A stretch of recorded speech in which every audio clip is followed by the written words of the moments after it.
Sebuah kapal gagal bersandar di sebuah dermaga di Kabupaten Majene, Sulawesi Barat. Angin kencang dan gelombang yang tinggi membuat warga berjibaku menarik kapal ke pinggir dermaga. Cuaca buruk yang melanda sejak hari Jumat lalu membuat kapal gagal bersandar dan ratusan rumah di pesisir diterjang gelombang dengan ketinggian 3 hingga 4 meter. Hujan lebat yang mengguyur Kabupaten Maros, Sulawesi Selatan juga membuat air terjun Bantimurung meluap. Luapan air terjun ini membuat sejumlah wilayah terendam banjir. Sedikitnya ada 14 kecamatan yang terendam sementara warga belum dievakuasi oleh petugas. Selain petugas gabungan, relawan dari organisasi masyarakat juga dikerahkan untuk membantu evakuasi warga dan distribusi bantuan logistik. Gelombang dahsyat juga menerjang kawasan pesisir Pasar Wameo, Kota Bau-Bau, Sulawesi Tenggara. Hal itu membuat puluhan warung dan rumah warga di pesisir pantai porak-poranda. Petugas dibantu warga turun lapangan untuk membersihkan puing-puing bangunan. Angin kencang dan cuaca buruk melanda wilayah ini sejak hari Sabtu yang lalu. Kondisinya kemarin masih bagus, belum terlalu parah seperti ini. Nanti tengah malam baru puncak-puncaknya. Jam 2 malam kayaknya. Memang sudah ada firasat begitu kalau misalnya akan ada gelombang? Ya sebegitulah firasatnya. Sebenarnya sih kalau jembatan tidak rusak, pasti aman. Tapi karena jembatan pemecah gelombang sudah rusak, terpaksa begini nih. Total ada 19 rumah warga dan warung yang rusak akibat gelombang tinggi dan angin kencang. Sementara cuaca buruk di wilayah Bau-Bau diprediksi masih akan terjadi hingga tanggal 29 Desember mendatang. Tim Liputan iNews melaporkan.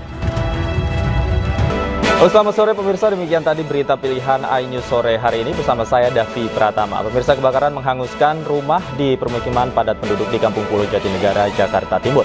Selain di Kampung Pulo, kebakaran juga menghanguskan 3 kios dan bengkel di Ciracas, Jakarta Timur.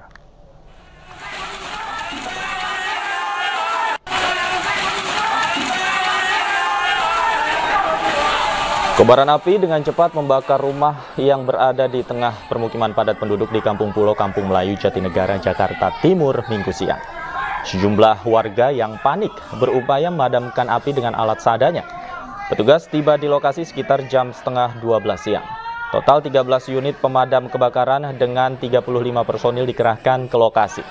Dugaan sementara kebakaran akibat arus pendek listrik dan hingga kini proses pemadaman masih berlangsung. Dugaan sementara kebakaran akibat korsleting arus pendek listrik.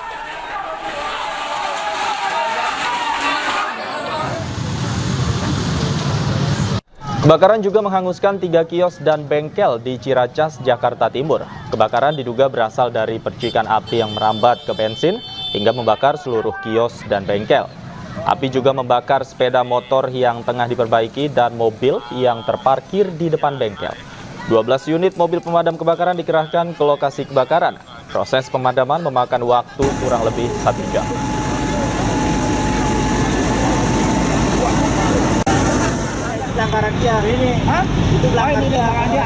Akibat kejadian ini 4 orang mengalami luka bakar, termasuk salah satunya seorang balita. Korban adalah pekerja di kios dan bengkel yang terbakar.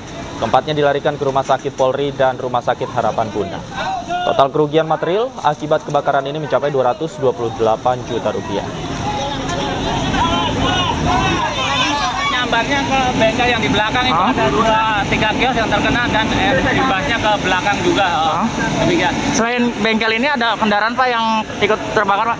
Ada kendaraan itu 1 unit ya, 1 unit mobil yang terbakar juga dan beberapa kendaraan. Pemirsa, meski masih direnovasi, namun misa Natal hari ini tetap digelar di Gereja Koinonia, Jakarta Timur. Sementara itu, ribuan jemaat Gereja Katedral Jakarta mengikuti misa pontifikal hari ini. Meski berjalan di tengah renovasi, ibadah di Gereja Koinonia, Jakarta Timur tetap berlangsung dengan hikmat. Total ada 350 jemaat yang hadir, sementara sisanya hadir secara daring. 4 personil dari Polres Jakarta Timur dikerahkan untuk mengamankan ibadah di gereja ini.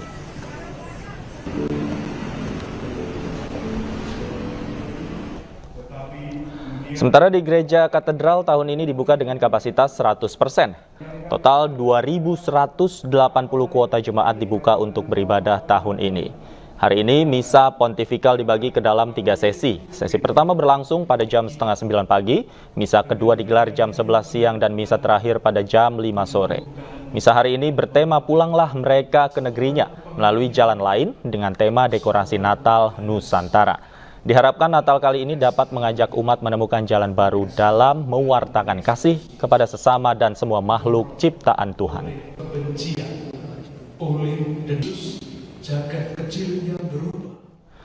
Dan untuk mengetahui situasi terkini di Gereja Katedral Jakarta, kami telah terhubung dengan rekan kami Lika Apriliani. Selamat sore, Lika. Bagaimana jalannya ibadah misa Natal sore hari ini? Ya baik Davi dan juga pemirsa, untuk ibadah misa Natal yang sesi terakhir ataupun sesi ketiga ini memang belum dimulai dikarenakan dijadwalkan pada pukul 5 sore.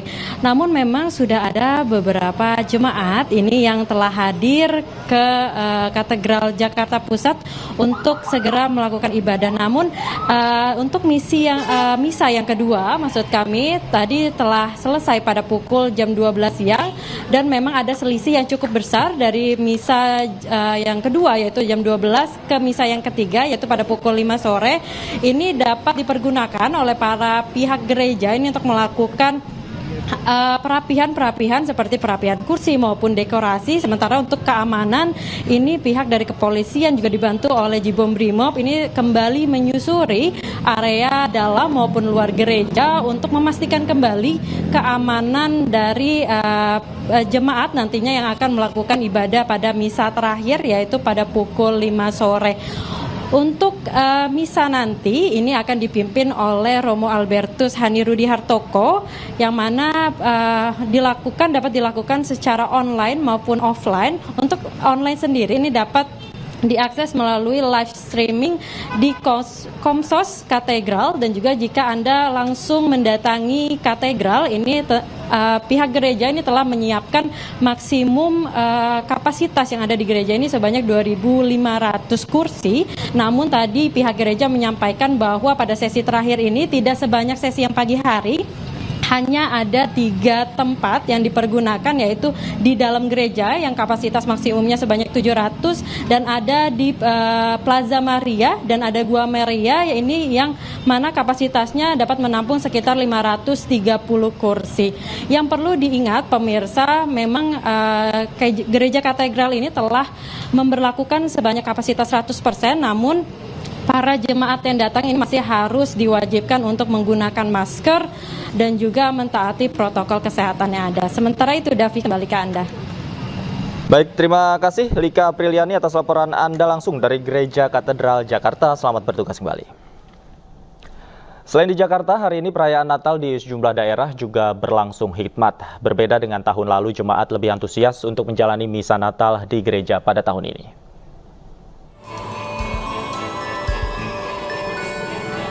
Di Gereja Katedral Santo Petrus yang berada di Jalan Merdeka, Kota Bandung, Jawa Barat, umat Katolik sudah mulai berdatangan sejak pukul 9 pagi tadi. Total sebanyak 1.600 umat menjalani misa Natal di gereja hari ini. Pada tahun ini, Gereja Katedral Santo Petrus mengangkat tema Pulanglah Mereka ke Negerinya melalui jalan lain, yang memiliki makna untuk membangun jalan hidup bersama. Ibadah tahun ini sangat berbeda dengan tahun lalu. Tahun ini, umat lebih antusias untuk menjalani ibadah misa di gereja katedral. Perbedaannya tentu sangat terasa dan bukan sebagian umat saja, tapi hampir seluruh umat ya yang bisa merasakan ini semua. Yang terjadi perbedaannya adalah peningkatan kapasitas umat mulai dari 500 menjadi 1.600. Walaupun 1.600 ini terlihat lebih banyak, namun ini belum mencapai kapasitas 100%. Ini masih 80% dari kapasitas gereja. Tidak seperti tahun lalu, misa Natal di Gereja Katedral Hati Kudus Yesus di Kota Surabaya, Jawa Timur tahun ini digelar secara offline. Meski kapasitas gereja mencapai 3.600 orang, misa Natal berlangsung dalam 5 gelombang untuk menjaga kenyamanan jemaat. Ibadah pun berlangsung tertib dan lancar. Sejumlah personel kepolisian berjaga di area pintu gereja. Arus lalu lintas di Jalan Polisi Istimewa dari arah Jalan Dinoyo menuju Jalan Darmo ditutup sementara selama misa Natal berlangsung. Sebelumnya, tim gegana Jibobrimob Polda Jatim bersama unit K9 telah melakukan sterilisasi area gereja. Sementara itu, di Makassar, Sulawesi Selatan, meski diguyur hujan deras, ibadah misa Natal di Gereja Katedral berlangsung hikmat. Ratusan umat Kristiani antusias mengikuti jalannya ibadah misa Natal. Misa Natal di Gereja Katedral Makassar ini akan dilakukan sebanyak 5 kali. Hal ini untuk memberikan kesempatan bagi umat Kristiani lainnya dalam merayakan Natal bersama. Suasananya sangat meriah sekalipun alam tidak terlalu bersahabat, ya. Karena kan pemerintah sudah mengizinkan kita boleh semua ruang terisi 100%. Karena kita ini selama COVID kan, jadi ini selesai COVID lebih bagus lagi, ya. Sementara itu pengawalan ketat dilakukan aparat kepolisian dengan menjaga area gereja serta memeriksa barang bawaan jemaat sebelum masuk. Gereja Katedral Makassar ini merupakan salah satu dari ratusan gereja yang ada di kota Makassar dan pernah terjadi tragedi bom bunuh diri pada Maret tahun lalu.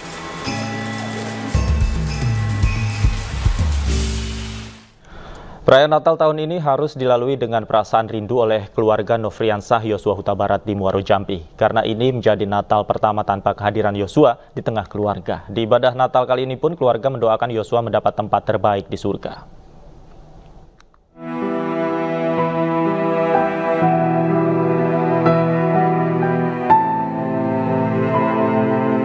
Natal tahun ini menjadi sangat berbeda bagi keluarga besar Samuel Huta Barat di Sungai Bahar Jambi. Natal pertama tanpa kehadiran Yosua. Rindu, itulah yang dirasakan keluarga. Yosua telah kembali pada Sang Pencipta usai tewas dibunuh 8 Juli 2022 lalu. Tak pernah terbayang oleh Samuel Huta Barat. Kini ia hanya bisa menatap senyum putra tercintanya lewat foto-foto perayaan Natal tahun lalu yang menjadi momen kebersamaan terakhir Yosua bersama keluarga. Keluarga Brigadir Yosua hari ini mengikuti ibadah Natal di Gereja GPIB Alpha Omega, Sungai Bahar, Muaro Jambi. Tak lupa mereka mendoakan Yosua yang telah kembali ke rumah Tuhan di surga.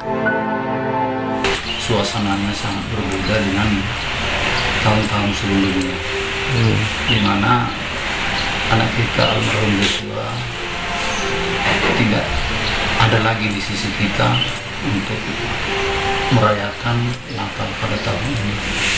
Jadi kami sangat merasa kehilangan atas meninggalnya Yosua ataupun kepergian dari Yosua dari sisi kami untuk selama-lamanya.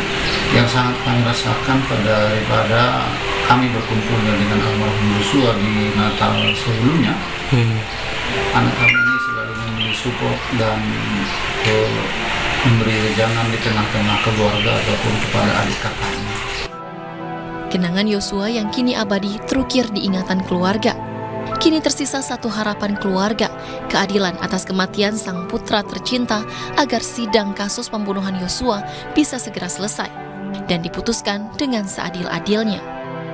Dari Muaro Jambi, Adrianus Susantra, iNews melaporkan.